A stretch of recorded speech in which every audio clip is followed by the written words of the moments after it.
Questão número 1. Então, todas as questões a partir de agora, pessoal, a gente vai deixar aqui na apresentação as questões relacionadas aos outros tipos de prova. Todas as 4 provas são iguais, possuem as mesmas questões, mas elas estão em posições diferentes. Então, aí, ó, tipo 1, na prova tipo 1, que é a que eu vou utilizar para a gente resolver todas as questões, ela é a prova branca, e essa questão é a número 1. Na tipo 2, ela é a prova verde, e essa é a questão número 5. Na tipo 3, essa prova é a amarela, e essa questão é a número 3. E na tipo 4, é a prova azul, e o número dessa questão é o número 8. Então, só para poder recordar, né, porque alguns estão começando agora, e aí a gente já vai ficar sintonizado que as próximas questões eu já vou passar direto, não vou fazer essa explicação, tá? Então, a primeira questão nós temos aí, ele fala que com base na NBC-TG 01, redução ao valor recuperável de ativos, analise as afirmativas a seguir. Nós temos o item número 1, a perda por desvalorização do ativo deve ser reconhecida imediatamente na demonstração do resultado, a menos que o ativo tenha sido reavaliado. Qualquer desvalorização do ativo reavaliado deve ser tratada como diminuição do saldo da reavaliação. No item número 2, as perdas por desvalorização reconhecidas para o ágio por expectativa de rentabilidade futura devem ser revertidas em períodos subsequentes. No item 3, a entidade deve avaliar, ao fim de cada período de reporte, se há alguma indicação de que o ativo possa ter sofrido desvalorização. A entidade deve estimar o valor recuperável do ativo.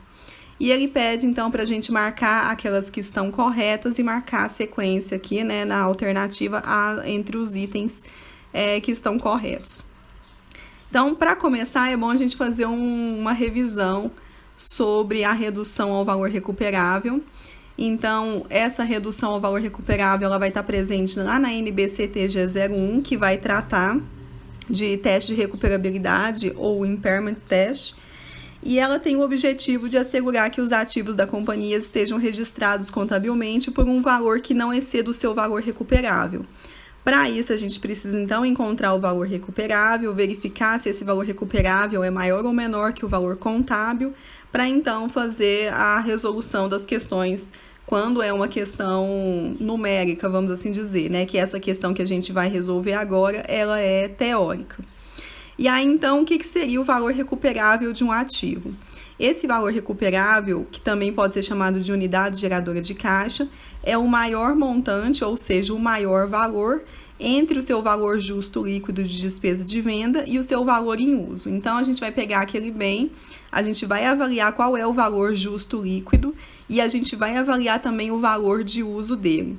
Entre esses dois itens, a gente vai pegar aquele que tiver um maior valor e vai considerar ele como valor recuperável. E aí, o que a gente vai precisar fazer depois que a gente encontra esse valor recuperável? A gente vai analisar se o valor contábil é maior ou menor que o valor recuperável. Quando o valor contábil é maior que o valor recuperável, a gente vai fazer um ajuste para a perda de desvalorização, porque houve uma perda de desvalorização ali e ela precisa ser contabilizada. E essa perda vai ser contabilizada como um ajuste que a gente vai fazer ali na contabilidade. Quando o valor contábil é menor que o valor recuperável, não há necessidade de fazer nenhum ajuste e aquela contabilização inicial vai ficar sem ajuste mesmo, né? Vai ficar sem nenhuma alteração. E aí a gente vai, então, verificar que no caso de um valor contábil que é maior que o valor recuperável, a gente precisa fazer o ajuste de perda por desvalorização. O que seria essa perda? A perda, então, vai ser aquele valor que é a diferença entre o valor contábil e o valor recuperável. Então, esse valor contábil, ele excede o seu valor recuperável. E aí, a gente vai, então, fazer essa contabilização dessa perda para esse caso, quando é necessário fazer o ajuste.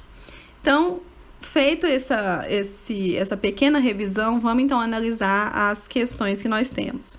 Então, o item número 1, ele diz que a perda por desvalorização do ativo deve ser reconhecida imediatamente na demonstração do resultado, a menos que o ativo tenha sido reavaliado. Qualquer desvalorização do ativo reavaliado deve ser tratada como uma diminuição do saldo da reavaliação.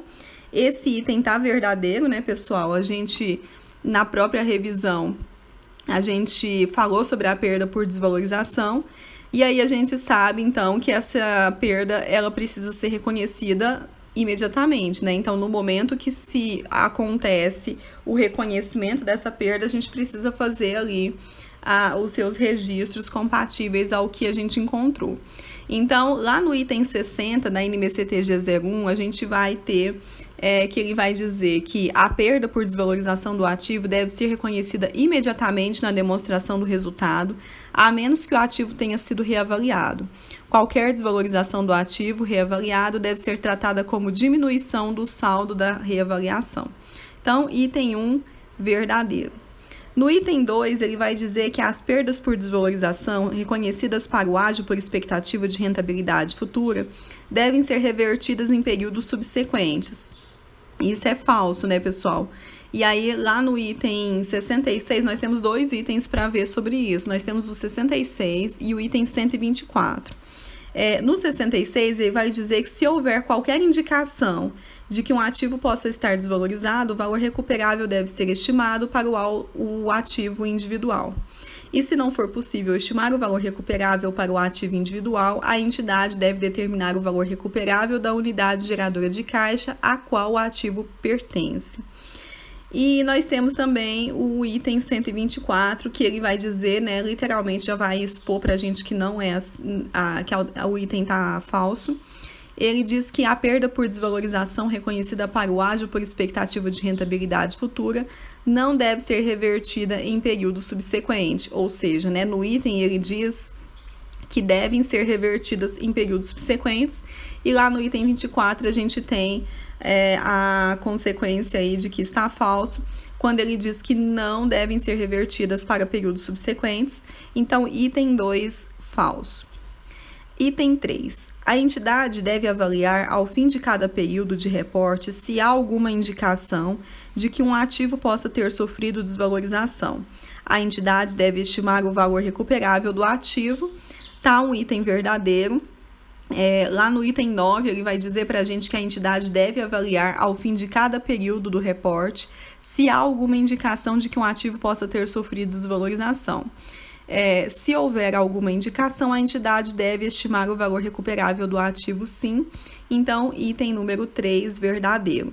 E aí a gente vai ficar com o gabarito letra C, porque a sequência ficou verdadeiro, falso, verdadeiro. Então é isso, pessoal. Essa foi a nossa questão de hoje. Siga a gente nas redes sociais, nós estamos no Facebook, no Instagram, no YouTube. E temos o blog também, que é momentodestudar.com.br. Ok? Bons estudos e até a nossa próxima questão.